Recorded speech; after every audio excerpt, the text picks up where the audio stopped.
Driving a Tacoma is good. Driving a modified Tacoma off-road is the best. Driving a modified Tacoma on the highway is the worst thing ever.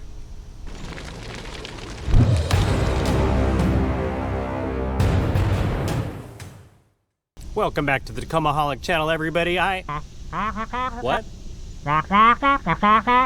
No, they know if they want to get Tacomaholic hats, shirts, and everything else, they can go to Teespring or my website. Well, they know now. Check it out. You guys know I love my Tacoma. I love driving it 99.9% of the time, but yes, driving the Tacoma on long distances on the highway is certainly a pain in the ass. And this was painfully clear on my recent trip a few months ago down to Atlanta, which was a 650-mile trip just one way. So I thought of the idea for this video then, but had a few other things to get out in the meantime, so we're getting to it today. I'm going to go over a few things if you've never driven your modified Tacoma on the highway, just to be aware of, and sometimes you have a few solutions you can do to counterbalance that. So this video is for you guys who are thinking about modifying your trucks or have already modified your trucks for off-roading, of course, but have yet to get them on the highway for an extended trip. Let's dive right in. Number one. First up, here on the inside of the truck, in no particular order, you see this button right here for your cruise control? Not an option, Smalls.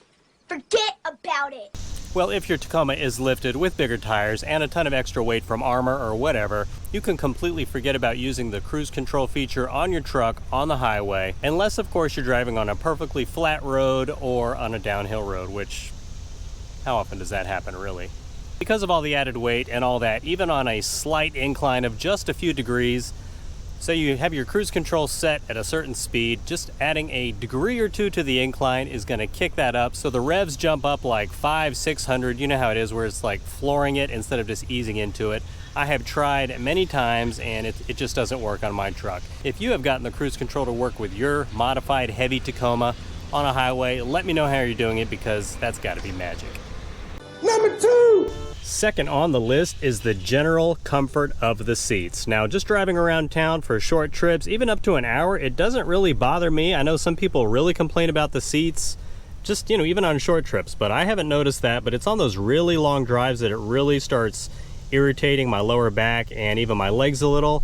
Now, I'm not a tall guy, but I did do what I'm going to recommend to you guys now. The under the seat spacer mod. You can see right here, these are 1-inch spacers, just lifts the back of the seat so the back sort of rises just a little bit. Doing that really helps out the seating position for me. Again, I'm not a taller guy and that helps out a lot, but even still, after that drive down to Atlanta, which was about 11 hours, I want to say, I could barely walk afterwards. I was literally just hating my truck every mile of the trip. I mean, what are you going to do outside of that? Like completely replace the seats, get some kind of cushion to sit on? I'm not probably going to go that far, because I don't really get out on super long trips in my truck that much.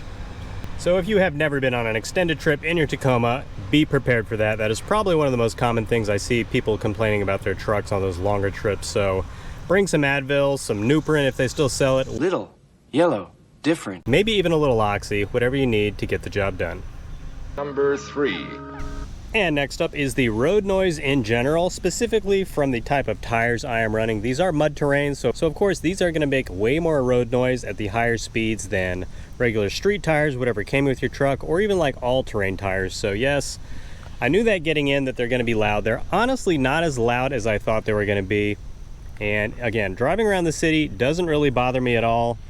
You can always turn the radio on. That's what people say to, you know, get rid of any nasty vibration or tinging or even road noise from tires. That's certainly an option. I have done some sound deadening to the rear of my truck. I'll show you real quick, because I added that molly panel back there. I have plenty of the sound deadening material left over now that it's warmed up. I should have enough to easily do all 4 doors, so I'm going to do that to see if it helps.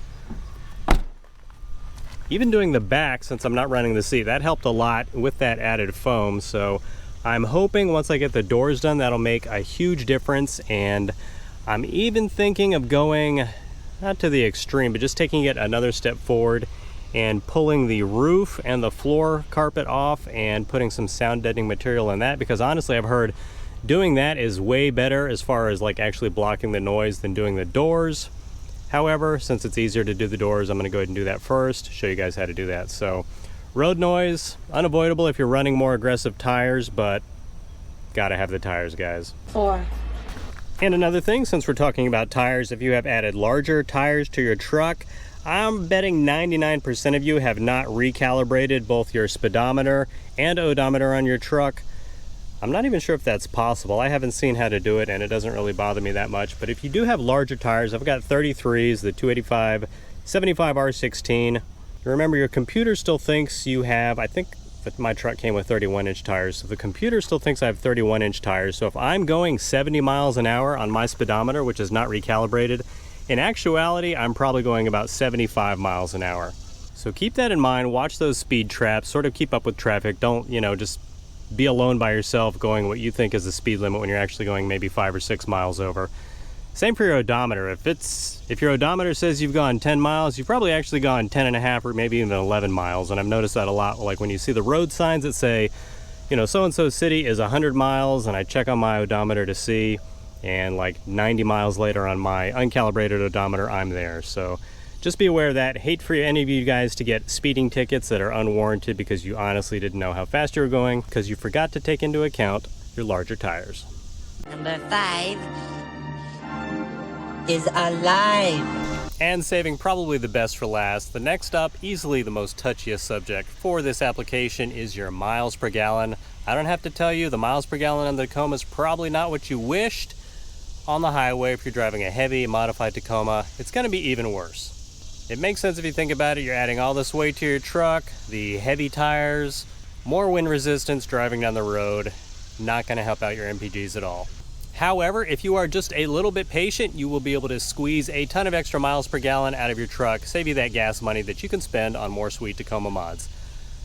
We all know that if you drive a little slower at highway speeds, you're going to save a little bit of gas, make your engine work less.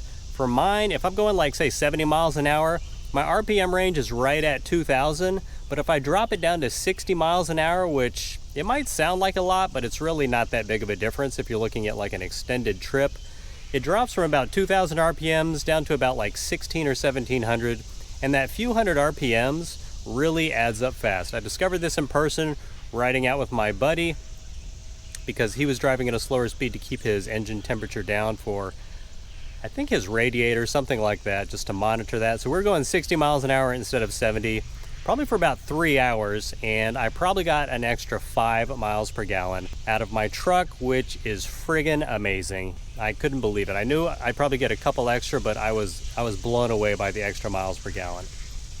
And if you just drop your speed from 70 miles an hour to 60 miles an hour, obviously depending on traffic, you don't want to be holding anybody up, depending on what the posted speed limit is, over the course of an hour, it's going to take you at 70 miles an hour, if I'm doing my math right, that's going to take you an hour and 25 minutes. If you drop your speed down to 60 miles an hour, it's going to take an hour and 40 minutes, so just 15 minutes difference per 100 miles you're going to drive.